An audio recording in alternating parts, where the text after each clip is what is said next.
الحمد لله رب العالمين والصلاة والسلام على رسوله الكريم محمد بن عبد الله الأمين وعلى آله وصحبه وأزواجه وذرياته ومن تبعهم بإحسان إلى يوم الدين.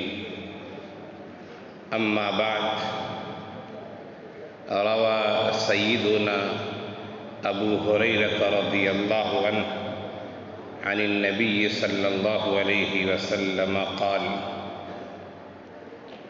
قال النبي صلى الله عليه وسلم: المؤمن مرآة لأخيه إذا رأى فيه عيبا أصلحه، أو كما قال عليه الصلاة والسلام، كما رواه الإمام البخاری فی الأدب المفرد. میرے عزیز طلبہ اور دینی بھائیوں، اللہ کے رسول صلی اللہ علیہ وسلم کے کلام کو ہم مختلف پہلوؤں سے دیکھ سکتے ہیں. آپ صلی اللہ علیہ وسلم کے کلام میں تعلیم و تربیت بھی ہے، افہام و تفہیم کا انوکھا انداز بھی ہے، مخاطبین کی صحیح رعایت بھی ہے. آپ کا کلام جوامع الکلم ہے، باتیں مختصر ہوتی ہیں لیکن معنی بہت ہوتے ہیں. آپ کے کلام میں بلاغت کے بہت سارے پہلو ہیں. آپ کے کلام میں تشبیہات بھی ہیں، تمثیلات بھی ہیں. مختلف ناحیوں سے، مختلف انداز سے اور ادب کے مختلف پیرائے بیان سے ہم نبی کریم صلی اللہ علیہ وسلم کے کلام کا جائزہ لے سکتے ہیں. ہر لحاظ سے آپ کا کلام اعلیٰ، افضل اور اہمیت کا حامل ہوا کرتا ہے. فی الحال احادیث کے ان پہلوؤں پر نظر نہیں ڈالنی ہے، بلکہ ایک خاص بات احادیث میں آئی ہے. میں ان باتوں کی طرف آپ کی توجہ مبذول کرانا چاہتا ہوں. احادیث میں تشبیہات بھی آئی ہیں، تمثیلات آئی ہیں. یہ تشبیہات اور تمثیلات باتوں کو سمجھنے اور سمجھانے کے لیے بہت اہم ہوا کرتی ہیں. بہت ساری باتیں ایسی ہوتی کہ آدمی کہتا ہے اسے، لیکن سامنے والے کو بات سمجھنے میں مشکل ہوتی ہے. لیکن جب آدمی اسے مثال سے سمجھاتا ہے، تشبیہ دے کر سمجھاتا ہے، تو بات کو سمجھنا آسان ہو جاتا ہے. جیسے آپ کے سامنے کسی پھل کا تذکرہ کیا جائے، بہت سارے ایسے پھل ہیں جسے ہم اور آپ نہیں جانتے. پھل کا تذکرہ کیا جائے، فوراً آپ کے ذہن میں یہ سوال پیدا ہوگا کہ وہ پھل کس طرح ہوتا ہے. اگر آپ نے اس کا نام نہیں سنا ہے تو سامنے والا آپ سے کہتا ہے کہ یہ پھل سیب کی طرح ہوتا ہے، یہ پھل تفاح کی طرح ہوتا ہے، یہ پھل ایپل کی طرح ہوتا ہے، یعنی سیب کی طرح. جیسے ہی تشبیہ دی گئی، تمثیل دی گئی کہ جس پھل کی میں بات کر رہا ہوں، جس پھل سے آپ ناواقف ہیں، آپ کو بات سمجھ میں نہیں آ رہی ہے یا سمجھنے میں دشواری ہو رہی ہے، وہ پھل سیب کی طرح ہے. اب آپ کے لیے بات بالکل واضح ہو گئی اور آپ سمجھ گئے کہ ایک پھل ہے جو شکل و صورت میں سیب کی طرح ہے. اسی طرح کسی چیز کے بارے میں کوئی بات کہی جا رہی ہے، بات کا تعلق رنگ سے ہے، لون سے ہے. آپ کو بات سمجھ میں نہیں آ رہی کہ آخر وہ کس رنگ کا ہوتا ہے. کہنے والے نے کہا کہ وہ لال رنگ کا ہوتا ہے. آپ نے خون تو دیکھا ہوگا نا انسانی بدن میں، جانوروں کے بدن میں یہ خون ہوتا ہے لال رنگ کا. جس چیز کی میں بات کر رہا ہوں اس کا رنگ لال ہوتا ہے، خون جیسا ہوتا ہے. آپ کے لیے بات بالکل واضح ہو گئی. آپ سمجھ گئے کہ اس کا رنگ ایسا ہوتا ہے. کسی چیز کے بارے میں تذکرہ کیا جا رہا ہے، آخر اس کا سائز کیسا ہے، لمبائی کتنی ہوتی ہے، آپ کو سمجھنے میں دشواری ہو رہی ہے. آپ کو مثال لے کر سمجھایا گیا کہ جو بکریوں کا سائز عموماً ہوتا ہے، اس سائز کا یہ جانور ہوتا ہے، اس سائز کی چیز ہوتی ہے. آپ کے لیے بات سمجھنا آسان ہو گیا. اللہ کے رسول صلی اللہ علیہ وسلم نے بھی ہمیں اور آپ کو تشبیہات اور تمثیلات کے ذریعے بہت ساری چیزیں سمجھائی ہیں. قرآن کریم میں بھی متعدد جگہوں پہ تشبیہات کے انداز میں اور تشبیہات کی شکل میں آیتیں آئی ہیں. اللہ تعالیٰ نے بتایا ہے کہ جو آدمی انفاق فی سبیل اللہ کرتا ہے اس کی مثال کیسی ہے. اللہ تعالیٰ نے فرمایا کہ منافقوں کی مثال کیسی ہے. اللہ تعالیٰ نے فرمایا کہ صاحب ایمان کی مثال کیسی ہے. اللہ تعالیٰ نے فرمایا کہ کفار و مشرکین کی مثال کیسی ہے. اللہ تعالیٰ نے جنت کو بھی مثالوں کے ذریعے سمجھایا، جہنم کو بھی سمجھایا ہے. تو مثالوں سے اور تشبیہات سے باتوں کو سمجھنا آسان ہو جاتا ہے. اللہ کے رسول صلی اللہ علیہ وسلم کی جو احادیث ہمارے سامنے آئی ہیں، افہام و تفہیم کی جو باتیں سامنے آئی ہیں، واضح و نصیحت سے متعلق جو احادیث ہیں، ان احادیث میں تشبیہات اور تمثیلات بھی ملتی ہیں تاکہ باتوں کو سمجھنا آسان ہو جائے. اور تشبیہات اور تمثیلات کو یاد رکھیے، سب سے اہم بات جو ہوتی ہے وہ وجہ شبہ ہوا کرتی ہے. یہ ایک علمی بحث ہے. جو طلبہ بلاغت پڑھتے ہیں وہ جانتے ہوں گے کہ بلاغت میں تشبیہ جو ہوتی، تشبیہ کے ارکان 4 ہوا کرتے ہیں. ایک مشبہ ہوتا ہے، ایک مشبہ بہ ہوتا ہے، ایک وجہ شبہ ہے، اور ایک ادات شبہ یا اسے حرف شبہ کہیے. یہ تشبیہ کے 4 ارکان ہوتے ہیں. ان چاروں ارکان میں سب سے اہم بات جو ہوتی ہے وہ یہ کہ وجہ شبہ کیا ہے وہ سمجھنا ضروری ہوتا ہے. اگر آدمی وجہ شبہ سمجھنے میں پریشانی اور دقت محسوس کرتا ہے، سمجھ نہیں پاتا ہے، تو بات بگڑ بھی سکتی ہے. اس لیے وجہ شبہ سمجھنا بہت اہم بات ہے. بات بگڑ سکتی ہے اگر آپ نے صحیح نہیں سمجھا ہے تو. ایک مثال دیتا ہوں. ایک آدمی پہلوان قسم کا آپ کے سامنے آ رہا ہے. جیسے وہ آیا آپ نے کہا دیکھو دیکھو شیر آ رہا ہے. اگر اس نے تشبیہ سمجھ لی ہے تو خوش ہوگا کہ ہمیں شیر کہا ہے، لیکن اگر تشبیہ سمجھی نہیں ہے تب تو آپ کی خیر نہیں ہے. وہ آستین چڑھا لے گا اور کہے گا مجھے شیر کہہ رہے ہو؟ کیا میں جنگل میں رہتا ہوں؟ میں جانور ہوں، انسان نہیں ہوں؟ کیا میں لوگوں کو چیر پھاڑ کرتا ہوں؟ کیا میں لوگوں کے خون پیتا ہوں؟ کیا میں لوگوں کو پنجے مارتا ہوں؟ تم نے مجھے شیر کیوں کہا ہے؟ تم نے میری بے عزتی کی ہے. اور پھر وہ آستین چڑھا کر آپ سے ماردھار شروع کر دے گا. کیوں؟ اس لیے کہ اس نے تشبیہ سمجھی نہیں. بہت ساری تشبیہات ایسی ہیں جو عام ہیں کہ اگر یہ کہا جائے تو اس سے مراد یہ. اگر کہا جائے کہ فلاں آدمی شیر کی طرح ہے یا فلاں آدمی شیر ہے، اس کا مطلب ہوتا ہے کہ فلاں آدمی بہادر ہے، فلاں آدمی پہلوان ہے، فلاں آدمی طاقتور ہے، فلاں آدمی جری ہے، فلاں آدمی نڈر ہے. یہ ہے وجہ تشبیہ شیر کے ساتھ تشبیہ دینے میں. تو یہ تشبیہات بہت ساری ایسی ہیں جو اہل عرب میں بھی، عربی زبان میں اور ہمارے درمیان میں بھی بعض تشبیہات معروف و مشہور ہیں. اور کچھ تشبیہات ایسی بھی ہوتی ہے جو زیادہ معروف نہیں ہوتی ہے، آپ کو وجہ تشبیہ تک پہنچنے میں وقت لگے گا. تو اللہ کے رسول صلی اللہ علیہ وسلم کے کلام میں آپ صلی اللہ علیہ وسلم کی احادیث میں ہمیں تشبیہات و تمثیلات ملتی ہیں۔ تشبیہات کیوں دی جاتی ہے؟ میں نے آپ سے کہا کہ اس میں تشبیہات سے، تمثیلات سے باتوں کو سمجھنے میں آسانی ہوتی ہے اور انسان کے ذہن میں بات بیٹھ جاتی ہے اچھی طرح سے۔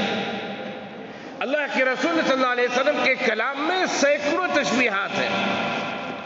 ان تشبیہات میں سے ایک تشبیہ، ایک تمثیل وہ ہے جسے میں نے ابھی خطبے میں آپ کے سامنے پڑھی ہے۔ امام بخاری علیہ رحمہ نے اپنی کتاب الادب المفرد میں ایک روایت نقل کی ہے۔ یہ روایت دوسری کتابوں میں بھی ہے، الفاظ کی، حروف کی کچھ تبدیلیوں کے ساتھ۔ حضرت ابو ہریرہ رضی اللہ عنہ راوی حدیث ہے، انہوں نے فرمایا کہ اللہ کے رسول صلی اللہ علیہ وسلم نے فرمایا المؤمن مرآۃ لأخیہ، مومن اپنے بھائی کے لیے آئینہ ہے یا آئینے کی طرح ہے۔ اذا رأى فیہ عیبا، جب اس میں کوئی عیب دیکھتا ہے اصلحہ، وہ اس کو درست کر دیتا ہے۔ بعض روایتوں میں صرف اتنا ہے المؤمن للمؤمن کالمرآة یا المؤمن مرآۃ للمؤمن، کہ مومن مومن کے لیے آئینہ ہے۔ اس تشبیہ پہ اب غور کریں تو آخر وجہ تشبیہ کیا ہے اس میں؟ مومن مومن کے لیے آئینہ ہے، وجہ تشبیہ کیا ہے؟ محدثین نے، شراح حدیث نے، مفصل کتاب لکھنے والوں نے حدیث کی تشریح کی ہے تو وجہ تشریح میں بہت ساری چیزیں بیان کی ہیں۔ میں چند باتیں آپ کے سامنے رکھنا چاہتا ہوں اور ان باتوں پر عمل کرنا ہے۔ ایسا نہیں کہ سنا اور ایک کان سے اڑا دیا، ایسا نہیں۔ اور مومن کی مثال مومن کے لیے اللہ کے رسول صلی اللہ علیہ وسلم نے مختلف انداز میں پیش کیا ہے۔ آپ صلی اللہ علیہ وسلم نے ایک حدیث میں فرمایا المؤمن للمؤمن کالبنیان یشد بعضہ بعضا، مومن مومن کے لیے دیوار کی طرح ہے۔ اس طرح دیوار کی ایک اینٹ دوسرے اینٹ کو ملا کے رکھتی ہے اور ملنے سے دیوار تیار ہوتی ہے۔ اگر درمیان سے اینٹیں نکل جائیں دیوار کمزور ہونی شروع ہو جائے گی۔ فرمایا مومن مومن کے لیے بنیان عمارت کی طرح ہے، دیوار کی طرح ہے۔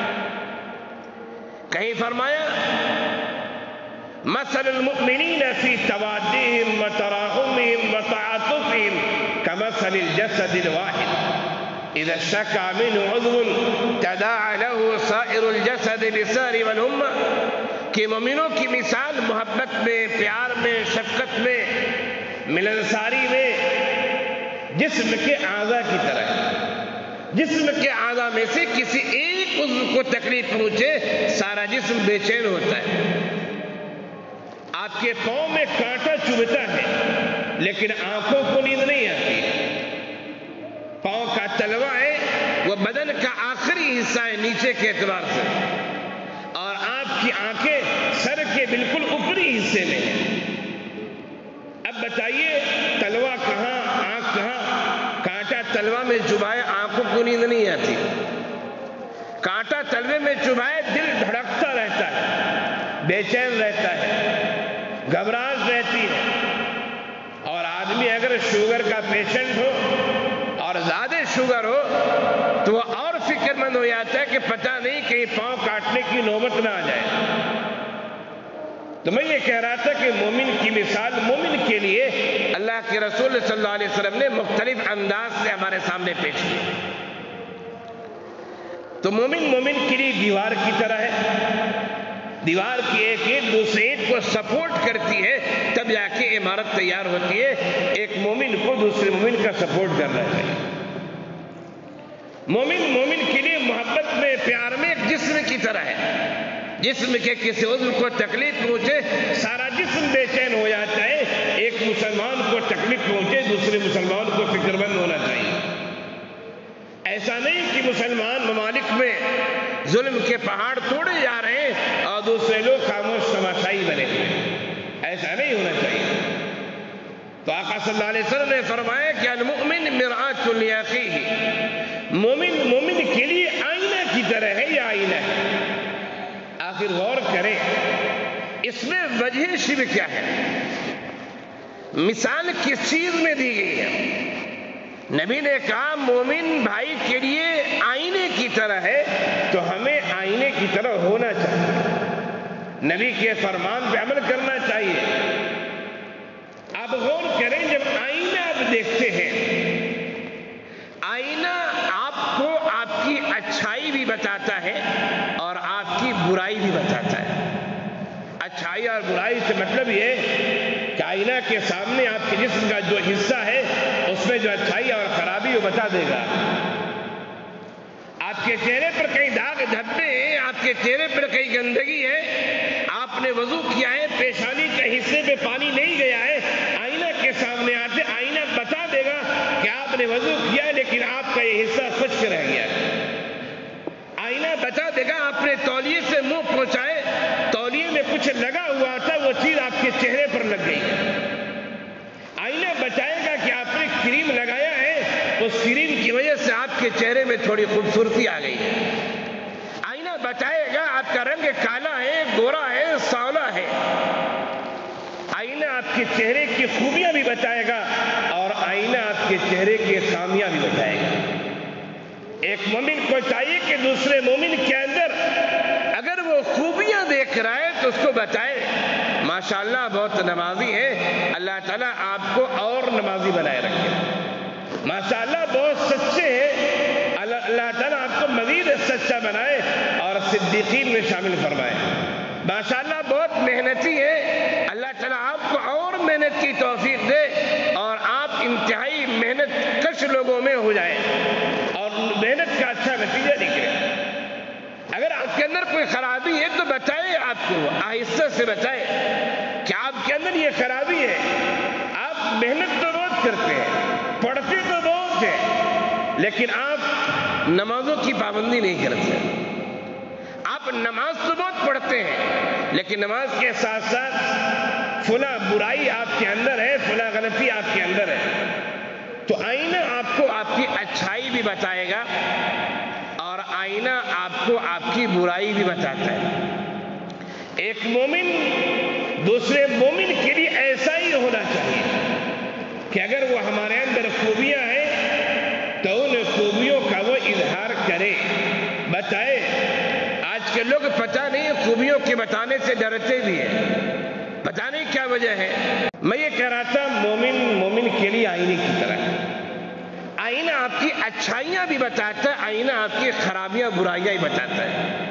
مومن کو ایسا ہی ہونا چاہیے کہ اپنے بھائی کی اچھائیوں کا اعتراف کرے، اسے بتائے اور کوئی خرابی ہے تو اس کا بھی اظہار کرے۔ آئینہ وجہ سے بتا رہا ہوں تمثیل، آئینہ آپ کی برائی آپ کی خرابی آپ کو بتاتا ہے، دوسرے کو نہیں بتاتا ہے۔ آپ نے آئینہ دیکھا بتایا، آپ آئینے سے ہٹ گئے، دوسرے آدمی کو نہیں بتائے گا اس کے چہرے پہ یہ لگا ہوا ہے۔ آئینہ آپ کو آپ کی خرابی بتائے گا، آپ کو آپ کی اچھائی بتائے گا، آئینہ دوسرے کو نہیں بتاتا ہے۔ ہمارے سماج میں کیا ہے، لاکھ اچھائیاں کسی کے اندر ہیں، ایک برائی کسی کی معلوم ہو گئی، اب دیکھو پورے میں ڈھیڈورا پڑ جاتا ہے، بولا ایسا بولا ایسا ایسا ایسا ایسا، اچھائیاں ایک طرف اور برائی کا ہنگامہ۔ نبی نے فرمایا ایسا نہیں ہونا چاہیے۔ مومن کے لیے آئینے کی طرح ہے، آئینہ کسی آدمی کی خرابی کو چیخ کر دوسروں کو نہیں بتاتا ہے، اسی کو بتاتا ہے، لہذا مومن کو اس کی خرابی بتائے، دوسروں کو نہ بتائے۔ آئینہ یاد رکھیے جھوٹ نہیں بولتا، آئینہ صاف و شفاف اگر ہے، اس کے اوپر خرابی نہیں ہے تو آئینہ آپ کو آپ کی حقیقت بتائے گا، جھوٹ نہیں بولے گا۔ ایک مومن کے لیے جھوٹا نہیں ہونا چاہیے۔ آپ دیکھیے، آپ جس سماج میں رہتے ہیں، جس گھر میں رہتے ہیں، صبح شام کتنی دفعہ آپ جھوٹ بولتے ہیں، آپ کے بچے جھوٹ بولتے ہیں، آپ کے دوست احباب جھوٹ بولتے ہیں، کتنی دفعہ؟ لیکن نبی نے کیا فرمایا؟ مومن مومن کے لیے آئینہ ہے، آئینہ جھوٹ نہیں بولتا ہے، آئینہ حقیقت دکھایا کرتا ہے۔ لہذا ایک مومن کے لیے دوسرا مومن آئینے کی طرح، یعنی اسے دوسرے کے لیے جھوٹ نہیں بولنا چاہیے۔ ایک آدمی کے اندر عیب نہیں ہے، اس عیب سے وہ محفوظ ہے، لیکن آپ اس کے سلسلے میں جھوٹی افواہیں پھیلا رہے ہیں، جھوٹی باتیں پھیلا رہے ہیں، آپ اسے عام کر رہے ہیں، انتہائی غلط کام کر رہے ہیں۔ آپ اپنے بھائی کے لیے آئینے کی طرح نہیں ہیں۔ اور یاد رکھیے آئینہ کی ایک خوبی اور بھی ہے کہ آئینہ کسی کی بات کو محفوظ نہیں رکھتا ہے۔ آپ سامنے ہیں، آپ کا چہرہ آپ کو دکھا دے گا، آپ ہٹ گئے، دوسرا آدمی آیا، آئینہ یہ نہیں کہے گا کہ تم سے پہلے فلاں آدمی تھا، اس کے اندر یہ خرابی تھی، نہیں کہے گا۔ آئینہ باتوں کو محفوظ نہیں رکھتا ہے، وہ سامنے جو آئے گا اس کی باتیں بتائے گا۔ اگر آپ نے اپنے کسی بھائی کے اندر برائی دیکھی ہے، عیب دیکھا ہے، خرابی دیکھی ہے، تو آپ اس خرابی کو اپنے ذہن و دماغ میں محفوظ مت رکھیے۔ اس کو محفوظ رکھنے سے آپ کو کوئی فائدہ ہونے والا نہیں ہے، آپ کے اندر اور خرافات آئیں گے، آپ کا ذہن خراب ہوگا، آپ اور بگڑ جائیں گے، تعلقات اور آپ کے نااستوار ہوں گے۔ تو آئینہ کسی کے عیب کو محفوظ نہیں رکھتا ہے اور کسی کی خوبیوں کو محفوظ نہیں رکھتا ہے۔ جو سامنے آیا اسے اس کا چہرہ دکھا دیتا ہے۔ ایک مومن مومن کے لیے آئینہ ہے، خوبیاں محفوظ رکھ سکتے ہیں آپ، بلکہ رکھنی چاہیے، اس سے فائدہ ہوتا ہے۔ اس لیے کہ دوسری احادیث سے پتہ چلتا ہے کہ نیک لوگوں کی ہمیں اتباع کرنی چاہیے، قرآن میں بھی اس کا تذکرہ ہے، اس سے فائدہ ہوگا۔ لیکن اگر آپ نے کسی کے عیب کو محفوظ رکھا، اس سے کیا فائدہ ہوگا؟ آپ دوسروں کو بتا رہے، پرچار کر رہے، ماحول خراب کر رہے آپ۔ اس لیے یاد رکھیے کہ آئینہ محفوظ نہیں رکھتا ہے۔ ایک بات اور یاد رکھیے کہ آئینہ کبھی جھوٹ نہیں بولتا ہے، چیزوں کو محفوظ نہیں رکھتا ہے، وہ خوبیاں اور اچھائیاں دکھاتا ہے۔ اور اسی طرح یاد رکھیے آئینہ شکوہ و شکایت نہیں کرتا ہے۔ 10 دفعہ اگر آپ آئینہ میں آ کر اپنا چہرہ دیکھیں گے، وہ 10 دفعہ آپ کی عیب اور آپ کی خوبی کو بتائے گا، وہ شکوہ نہیں کرے گا یہ کیوں بار بار آ کے تو ہمیں دیکھ رہے ہو۔ اگر ایک مسلمان کو سمجھانے کی ضرورت پیش آتی ہے، 1 دفعہ نہیں 10 دفعہ، آپ کو بھی شکوہ و شکایت سے پرہیز کرنا چاہیے۔ ایک مسلمان 1 دفعہ نہیں 10 دفعہ آپ سے تعاون مانگتا ہے، ہو سکے تو اچھے انداز میں تعاون کیجیے، نہ ہو سکے تو اچھے انداز میں جواب دے دیجیے۔ شکوہ و شکایت کرنا، اس کی برائی کرنا، ہنگامہ کرنا، شور مچانا، یہ آئینہ کی صفت نہیں ہے۔ اور نبی کریم صلی اللہ علیہ وسلم نے جہاں بہت ساری تشبیہات اور تمثیلات ایک مومن دوسرے مومن کے لیے کس طرح جو دی ہے، ان مثالوں میں، ان تشبیہ میں ایک تشبیہ اور ایک مثال یہ بھی ہے کہ مومن اپنے بھائی کے لیے آئینہ کی طرح، المؤمن مرآۃ لأخیہ، مومن مومن کے لیے آئینہ کی طرح ہے۔ اذا رأى فیہ عیبا، جب اس میں کوئی عیب دیکھے، اصلحہ، وہ اس کی اصلاح کر دے، وہ اس کو درست کرے، وہ اس کو اچھا کرنے کی کوشش کرے، تاکہ اس کی وجہ سے آپ کا وہ بھائی بھی اچھا بن جائے۔ اس لیے یاد رکھیے وجہ تشبیہات میں ایک اہم رکن ہے، اسے سمجھیں گے تو بات کو سمجھنے میں آسانی ہو جاتی ہے۔ کہیں وجہ تشبیہ بہت آسان ہوتا ہے اور کہیں وجہ تشبیہ میں بہت دقت ہوتی ہے، بہت سمجھنے میں گہرائی میں جانا پڑتا ہے۔ خیر خلاصہ کلام یہ کہ اللہ کے رسول صلی اللہ علیہ وسلم نے ہمیں اور آپ کو تشبیہات و تمثیلات کے ذریعے بہت ساری باتیں سمجھائی ہیں۔ مومن اپنے بھائی مومن کے لیے کس طرح ہے، اللہ کے رسول صلی اللہ علیہ وسلم نے مختلف مثالوں کے ذریعے ہمیں سمجھایا ہے۔ انہی مثالوں میں ایک مثال یہ بھی ہے کہ مومن مومن کے لیے آئینہ کی طرح ہے، ہمیں اپنے بھائیوں کے لیے آئینہ کی طرح ہونا چاہیے۔ کیا مطلب؟ آئینہ عیب بھی بتاتا ہے، خوبی بتاتا ہے، ہمیں چاہیے کہ ہم اپنے بھائی کو عیب بھی بتائیں، خوبی بتائیں۔ آئینہ جھوٹ نہیں بولتا ہے، ہمیں بھی اپنے بھائی کے سامنے یا بھائی کے بارے میں جھوٹ نہیں بولنا چاہیے۔ آئینہ کسی عیب کو محفوظ نہیں رکھتا ہے، ہمیں بھی اپنے کسی بھائی کے عیب کو محفوظ نہیں رکھنا چاہیے۔ آئینہ شکوہ و شکایت نہیں کرتا ہے، ہمیں بھی شکوہ و شکایت والا مزاج نہیں بنانا چاہیے، بلکہ شکر والا مزاج بنانا چاہیے۔ اس سے ہمارے سماج میں بہتری ہوگی، اچھائی آئے گی۔ اللہ تعالی ہم سب کو کہنے سننے زیادہ عمل کی توفیق عنایت فرمائے۔ وآخر دعوانا ان الحمد للہ رب العالمین۔